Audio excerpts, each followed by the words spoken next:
السنين. وتتبقى معنا المساله تتبقى عندها علاقه بالشركه واداره الشركه. بطبيعه الحال الشركه الى مثلا بحال نوكيا، الى بغينا ناخذ مثال كشركه نوكيا في السنوات ديال بدايه الالفينات، واش هي نوكيا دابا؟ فالتسيير ديال الاداره هو اللي كيحكم على واش السهم غيبقى طالع ولا غادي يهود. ولكن انا باش نقول لكم كاين شي حوايج اللي هما باينين للناس اللي تيهضروا في الاسهم. هذا تيبس اند تريكس ما من هنا ندخل عليهم وانت مغمض.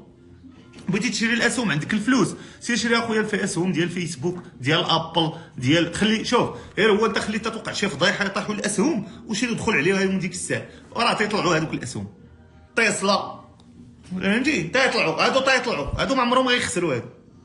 وراه كنت عطيتكم في الشركات المغربيه، السوق المغربيه العكس التداول في السوق المغربيه مع السوق الاجنبيه، هو السوق المغربيه بطيء جدا.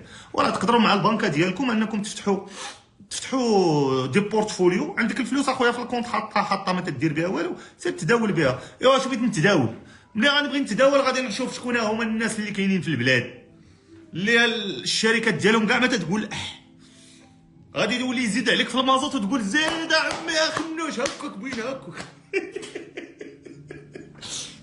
زيد زادوا فلوس، زيد في المازوت زيد انا راه حط الاسهم ديالي. شوف حط في دوك الشركات اللي هما مرات. المهم تنضحكوا في هذه النقطه هذه.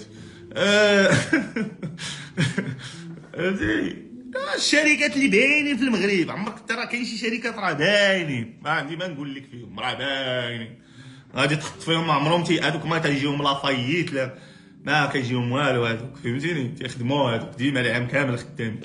ايوا هذوك هما اللي تانفيستي معاهم، خمسه وخميس عليهم ما قوسنا عليهم. لا يطيح غدا شي وقع شي بلان يجي يقول لك انا نقوس. خويا امين عافاك شوف لينا السيت.